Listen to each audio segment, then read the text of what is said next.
This could be a very quick and simple video where I say you burn more calories per minute doing high intensity exercise, so it's clearly better for weight loss. But it's not that simple. There's pros and cons to both high and low intensity exercise when it comes to weight loss, and in this video we're going to break it down. If you're new here, then hey, I'm James and I'm a sports nutritionist, and as you might expect, I love this sort of discussion because whilst this topic might seem like a no-brainer, there's actually a lot more to it than most people realise. So as I mentioned, high intensity exercise burns more calories per minute, and it does. On a minute by minute basis, high intensity exercise burns way more calories than low intensity exercise, so it would probably seem like it's the better option. Plus, once you've finished, you get the famous afterburn effect, where you continue burning more calories than your baseline for a couple of hours. But actually, you can't really compare the minute by minute numbers here and just leave it at that, because that's not a fair comparison. We're going to run through some examples, and I'm going to use some of my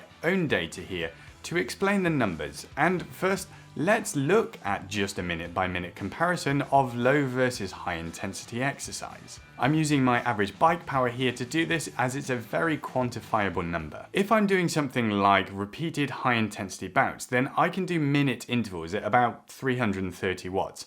And that works out at near 1,200 calories burnt per hour or 20 calories per minute. If I do low intensity exercise, so easy aerobic training, that's about 185 watts on average, which is near 690 calories per hour or about 13 calories per minute.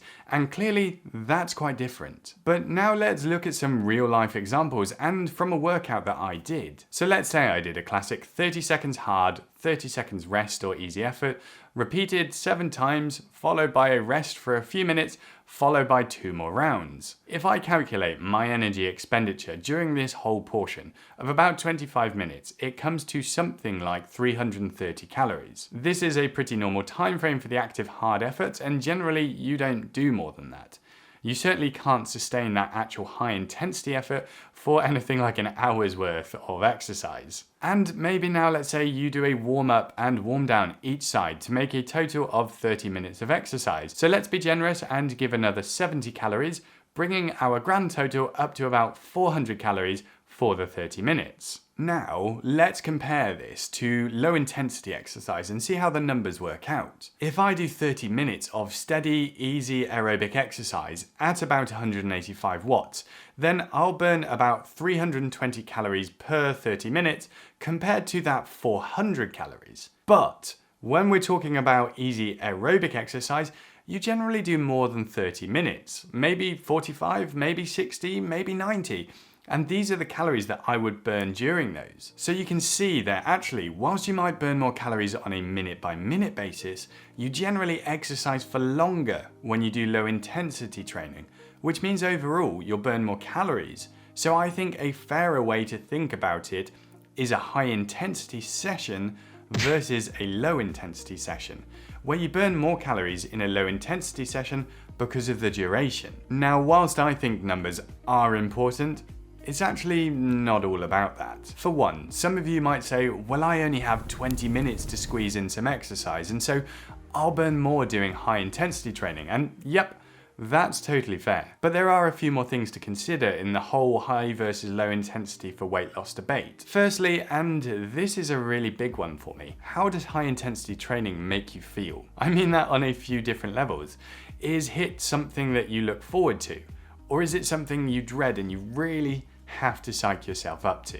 Does it make you feel absolutely exhausted afterwards? These are all really important because what we're talking about here is longevity and consistency. Weight loss is not a quick fix that happens over a couple of days. You've got to be in it for the long haul and build habits that you can maintain over time.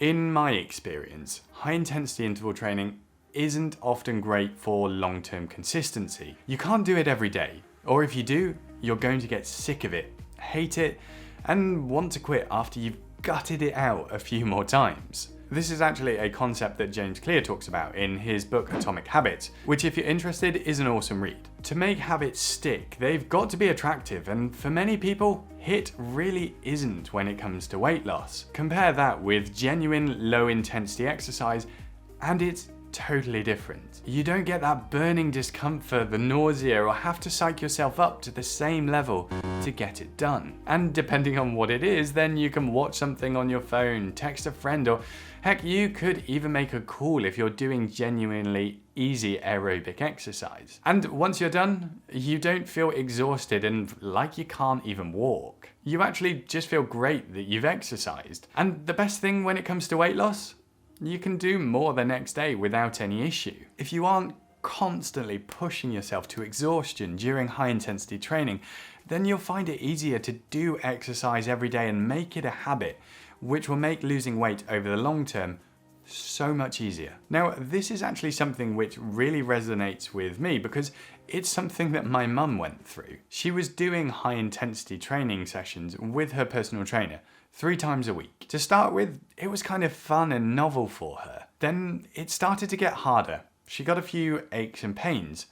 Then she hated it. She didn't look forward to it and stopped going. Said she'd do better next week. But then she didn't, because the thought of high intensity interval training just turned her off completely. Unsurprisingly, she didn't lose weight. So we had a chat about things that she could do, and we made 2 simple changes. We cleaned up her eating habits a bit, and she did easy aerobic training most days of the week. Most of the time this was fast walking and a little bit of cycling. She's now lost 13 kilos and going strong, and no longer has any knee pain. By the way, if you're watching this, mum, you're awesome. But the bottom line is this: to be able to lose weight successfully over the long term, you need to do something that you can enjoy, or at least can stick to and be motivated over the long term. If you give it up in a week or 2 because you're knackered, then it's pointless. But make something into a habit that you can do day in, day out and stick to over the long term, you can absolutely lose weight. Now, I had a load of other things that I thought about going into in this video.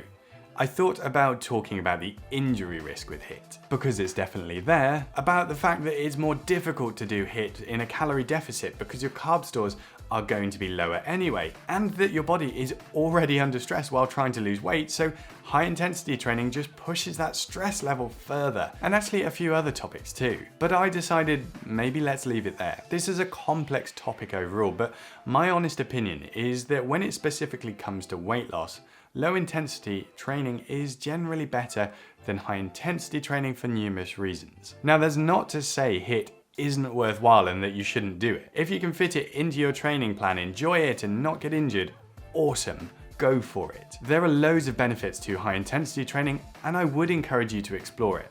But when it comes to weight loss, for the vast majority of people, low intensity training is where it's at. If you're interested in improving your swimming, then I've done a video where I talk about how I learned front crawl as an adult and went from 2:15 per 100 meters to about 1:35 per 100 meters. And I've put that alongside me with another video which you might find helpful. And if you did find this video useful, then I would really appreciate it if you gave it a thumbs up.